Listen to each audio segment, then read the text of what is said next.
नुपादो चाही कुन्नी थोय कुनहुमदोय हादे क्लास 11 12 अदे ग्रेजुएशन फर्स्ट सेमेस्टर गुम काबदा अदुम बेरे चमने का यू थखा जे यू जे थक थक ना कोमा मपी जे जदम ता कतोगा कोमा दे इसिंग यानद्र या बाय तारे यू दुदा को मपी दो ता अदम थकपदा दम या वे स्टेज ता वखा यम नुगाय ता यू थले बा तार माजे मना केक नकन की टेबल दा अदुदा अहन कोमा चाही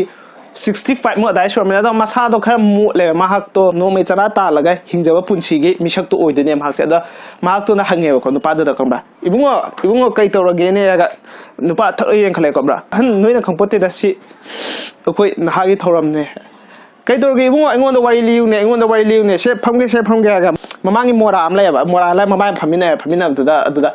ibungo kai to rage ne hayu ne wari do liro ne engon da wari tana sine ha mana haibdene kapa tije ai birthday no mine ai ipuk no mine ai imana ba kala ando celebration pangthokte yum da ukta chak chara chamina se khotmina je apuk pa ima baba ga chamina je khotmina je magi damakta maga program lai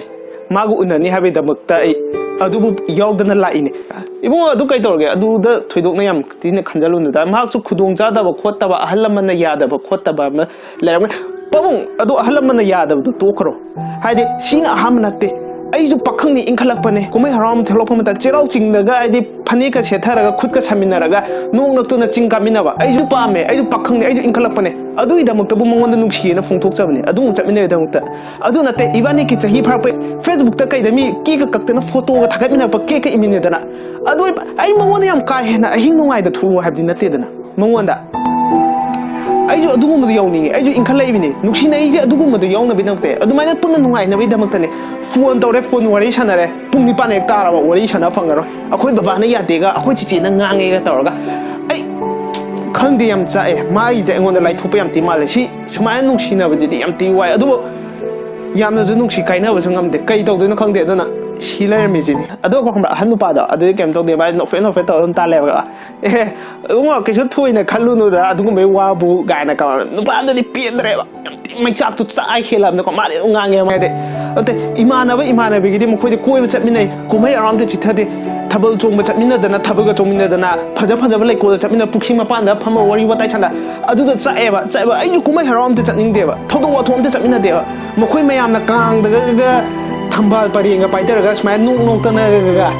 hanmina podo hadi moi do matam da ko ai du yam story ba ai chapne ni ba as ai ju song ma je kam kan chap ngam de no song kan ji kam kan da ai gi sum matam lak to na da ai ta sing wai ba ai chung ngam de imu phare se chumi nang hai do loina chumi se ising de glass am ta thak chalo se tap nam ta thak chalo ada no pa do ising kut tha ga makha tak lak thame ba tham kan da ko ado han na kai ha kem ta da ko ba da ibu Sini punsi ai se lairang da suma khama thingi lairang dama am lai prithvi si da adubu lairang chap mana ba lai hairaba da gulab si ju chap mana gulab si ju mahaki pumbam satfam mafam jaga duna mahaki lai dugi magundo tongan li ahandu da pakhum sata prapata daga chamam na re ne pa da mahaki praman patai da yam kaina wam de ko adu da ko praman patai da kaina wam ko ahandu da khangda pam kai to sai ta ga wi shan lai so ma kan da ai thamoi kai ra kan ji da ha ka da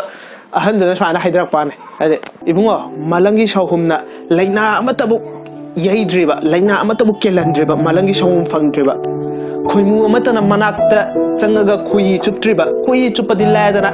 manakta bu ngang driba haibadi laikhong marta satpa lairangbu nangi oine hekchage lachage khalabade tingkhangi chaina su khara khang bata fattaba posak fattaba lambidi yam laina yam nungai na phangmani adubo afaba thabak afaba posakti honadana hawadana kak phangba oithokte